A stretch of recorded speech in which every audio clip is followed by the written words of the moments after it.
في العلم منهم والمؤمنون يؤمنون بما أنزل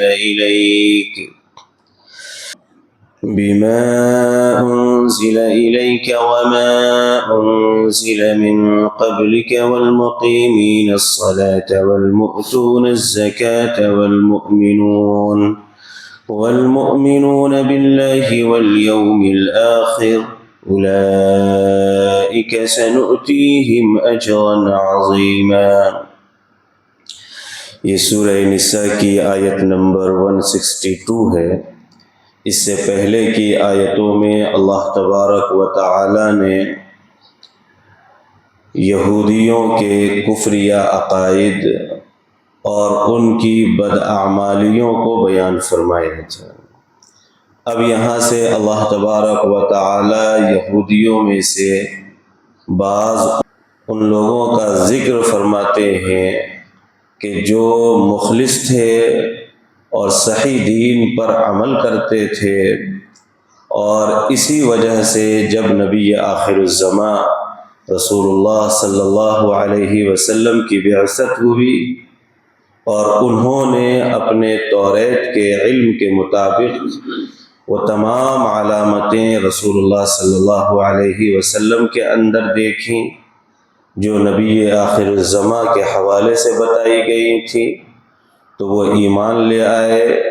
اور سچے اور پکے مومن بنے اور مسلمان بنے، جیسے حضرت عبداللہ بن سلام رضی اللہ تعالی عنہ وغیرہ ہیں۔ تو اس آیت میں اللہ تبارک و تعالی نے ان کی تعریف بیان فرمائی ہے، ان کے اچھے اعمال کو ذکر فرمایا ہے، اور آخرت میں ان کے لیے جو انعام ہوگا، جو جزا ہوگی، اس جزا کو ذکر فرمایا ہے۔ اللہ کا ارشاد ہے لیکن الراسخون فی العلم منہم، لیکن اہل کتاب میں سے وہ لوگ جو علم میں پختہ ہیں، علم سے مراد علم دین ہے، اور پختہ ہونے کا مطلب یہ ہے کہ وہ علم دین پر، یعنی تورات میں جو علم دین انہیں دیا گیا تھا، بتایا گیا تھا، اس پر پورے اخلاص کے ساتھ اور کامل اور مکمل طریقے پر عمل کرتے ہیں۔ والمؤمنون یؤمنون بما انزل الیک، اور وہ لوگ جو ایمان رکھتے ہیں، یؤمنون بما انزل الیک، وہ ایمان لاتے ہیں اس شریعت کے اوپر جو آپ کی طرف نازل کی گئی، وما انزل من قبلک، اور اس شریعت پر بھی جو آپ سے پہلے نازل کی گئی، والمقیمین الصلاۃ، اور جو نمازوں کو قائم کرنے والے ہیں، والمؤتون الزکاۃ، اور جو زکوٰۃ دینے والے ہیں،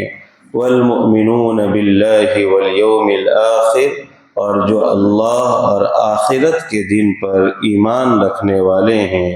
اولئک سنؤتیہم اجرا عظیما، یہ وہ لوگ ہیں کہ عنقریب ہم انہیں اجر عظیم عطا فرمائیں گے، بہت بڑا اجر عطا فرمائیں گے۔ تو ہمارے لیے اس آیت میں سبق اور پیغام یہ ہے کہ ہم بھی اسی طرح سے اپنے ایمان کا محاسبہ کریں، اور اسی طرح سے نمازوں کو قائم کرنے والے اور زکوٰۃ ادا کرنے والے اور دیگر جو اسلام کے شرعی احکامات ہیں، ان تمام احکامات پر عمل کرنے والے بنیں۔ انشاءاللہ اللہ تبارک و تعالی کا جو وعدہ ہے وہ ہمارے لیے بھی ہوگا۔